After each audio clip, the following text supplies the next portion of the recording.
Torej, v čast praznovanja rojstnega dne Radia Študent, 47. v vrsti, da vas nastopajoče najprej povabim k požirku žganja, da se duhovi sprosti in tako naprej.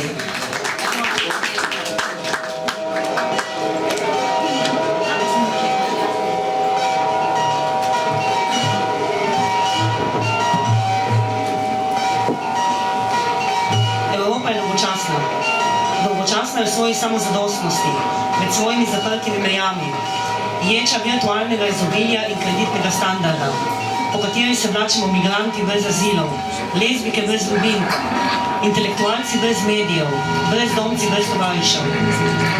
Dolgočasna je v svojem belim prepričanju, da je boljša od drugih, da je zimelka izobraženosti, kulturnosti in literarnosti. Dolgočasna je v svoji večni ekstazi, s temi svojimi debelimi poljubi, z drobljenim steklom na naših ustnicah. Dolgočasna je s to svojo večno integracijo, ki jo požirate kot mlado žrtveno telo, medtem ko se skozi njene oči vrtijo slike sovraštva, pomorov in genocidov.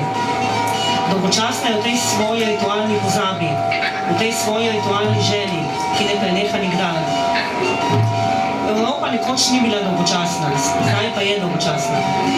Dolgočasni so evropski trgi in evropske vasi. Evropski trgi in vasi so pravzaprav vedno bili dolgočasni, vsaj od trenutka, ko so se zdevili Rabeleja in Hoffmana. Ampak še posebej so dolgočasni zdaj, ko so vsi po vrsti postali male kopije luksemburškega Schengena, tega vznesenega epicentra evropske provincialnosti. Ne moreš pomegniti, kaj dolgočasna so tudi evropska mesta, kvazi zgodovinske realitete, razstave restauriranih baročnih fasad in renesančnih angelčkov, mesta polna stojnic z glinenimi svinjami, amuleti evropskega upanja in sreče, na katerih so vtisnjeni nacionalni grdi. Evropska mesta so ultimativna popotniška pustolovščina. Turisti se po njih sprehajajo v planinskih gozdarjih in gorniških nahrbtnikih.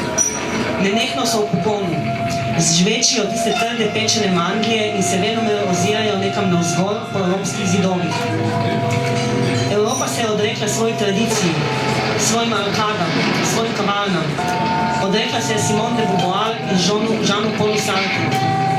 Odrekla se je svojim ulicam in jih spremenila v korporativne promenade s korporativnimi izložbami in korporativnimi bistroji. V teh na vso moč razsvetljenih mlečnih bistrojih z neudobnimi kovinsko-platnenimi sedali lahko sediš zgolj vzravnano, kot bi bil na hitrem 5-minutnem briefingu in je tvoja vloga zgolj sprejemanje navodil. Dolgočasna je vsa ta evropska prostorska in mentalna higiena, ki je iz ljudi izgnala užitek. Užitek postanka, užitek pogovora, užitek ležernosti. Evropa je ravno kar prišla iz 20. stoletja in vse, kar je uspela prinesti iz njega, so tehnike malih bogov. Pregledovanje, zavračanje, izključevanje, cenzura, represija, nadzor, nasilje. Evropska umetnost kupuje kapital, ki hoče svoj mir. Zato Evropa 21. stoletja ne potrebuje dadaizma, relativnosti, nesinhronosti, atonalnosti. Da bi v Evropi 21. stoletja naša umetnost, ki je zanimiva, moraš prebroditi vse te goste plasti dolgočasnega korporativnega visokonakladnega šunda ali pa jo ustvariti sam. Ampak potem je nikdar ne prodaj kapitalu, kaj v tem primeru boš do konca življenja obtičal v dolgočasju, zašel boš v kulturniške ustanove, kupil si boš bel usnjen kavč in v svoji detoksični kletki, ki ji praviš dom, boš z plazanskega ekrana bulil v korporativne pevke, ki posnemajo glas Billie Holiday in krog bo sklenjen, tvoj in naš. Takšni, kot boš postal, bi Billie Holiday utopili v žlicu vode. In Edith Piaf tudi. Evropski medkulturni dialog gor ali dol. Ni dolgočasna le evropska umetnost, dolgočasna je tudi evropska znanost. Vse bolj je objektivistična in etnografska. Iz 21. stoletja je strpno skočila mimo Freudovega 20. in naravnost v 19. Producira zbornike o izbrisanih imigrantih, kjer niti en avtor ni izbrisan ali migrant. Nasprotno, prav vsi avtori so dobro umeščeni in prav vsi imajo ustrezne dokazila. Producira zbornike o seksualnih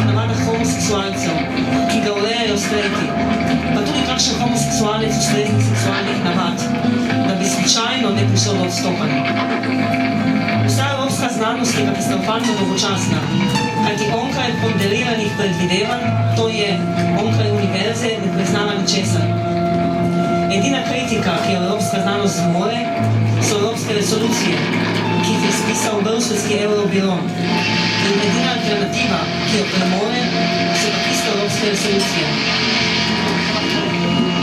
Dolgočasno sta tisti Blair in tista njegova tretja pot, ki sta nateknila milijone ljudi z obehom boljšega življenja in na to najprej zjemala šolanje in zdravje in službe, jih na to poslala še v vojno in se na koncu za uspeh te milenijske prevare odložila najbolj dolgočasno od vseh ustanov evropske zgodovine, katoliški cerkvi.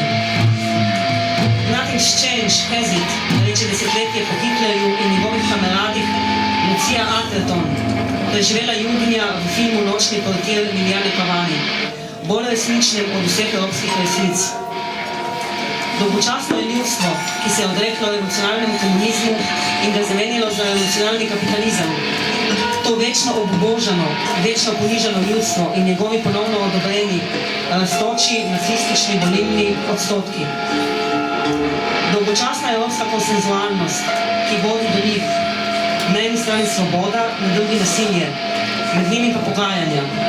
In tako dobimo vse evropsko družbo minimalne svobode in maksimalnega nasilja. Evropejci pa še kar naprej Evropejci. Evropa ima središčno perspektivo. Vse združi, vse ravnoteži, vse enotno sprejme v krog izpod svojih 12 zlatih zvezd kraljice device. Vsi Evropejci so državljani, ki se zavedajo pravic in dolžnosti in zdaj lahko tirajo, kar hočejo. Hočejo 15-letni kredit, še bolje 25-letni. Nočejo smrdilega tobaka, ker kar naenkrat ne morejo več dihati. Hočejo voliti, recimo Sarkozija. Nočejo drhali. Del dobre stare drhali je torej iz strahu poniknil. Homoseksualci so postali heteroseksualci, ampak heteroseksualci niso postali homoseksualci, kar je dolgočasno. Dolgočasne so lezbike, ki jim je v evropski nekadilski psihozi gredo po glavi le še otroci. Končno je evropski seksualni politiki uspelo, da je vstopil v trebuhe. Kar prej ni uspelo ne evropskim grmadam, ne evropskim rožnatim, ne evropskim črnim trikotnikom. Državnega življenja gejev in lezbik v Evropi ni več. Tisti gejevski kvaliti z gejevskimi restauracijami, kjer gejevske kravate bašejo vase, tiste razkužene fluorescentno zelene solatne liste in se svojimi antidrhaličnimi državljanskimi telesi odložujejo Sarkoziju in podobnim za analni seks, so dolgočasni. Vse, kar se tiče homoseksualnosti, je dan danes pravzaprav dolgočasno. V tej popolni Evropi je v prvi polovici leta 2008 predsedovala Slovenija, kar je drobna konceptualna napaka, kajti v Sloveniji ni gejevskih kvartov, kjer bi te lahko bilo dolgčas. Nasprotno, v Sloveniji ni niti enega samega lezbičnega bara, kar vedno ponavljam, pa me nihče ne sliši. Res da pred ljubljanskim klubom K4, kjer se geji in lezbike enkrat tedensko poljubljajo in plešejo, zdaj po novem prežijo nanje Evropejci in jih pretepajo. Kar pa je evropsko. Vedno je bilo tako. Ampak jaz živim zdaj in tej mašineriji se upiram, kot vem in znam. Kolektivnega upolniškega podzemlja, ki bi trajali od dne od noči, ni. Prenašalci novega prej ali slej zglasijo ostala območja družbenega prestiža.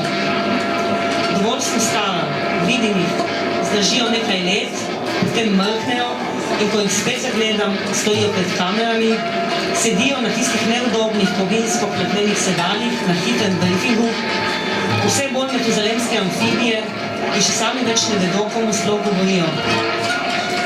Mislim, da bom še naprej iskala po predmestih nelegalne kadilske luknje, se v njih drenjala in ne zbavila, kadila in pila ob biljardnih mizah in rock'n'rollu, ter se svojimi prijatelji razpravljala o njihovem in mojem vsakdanu, koliko časa bo potrebno.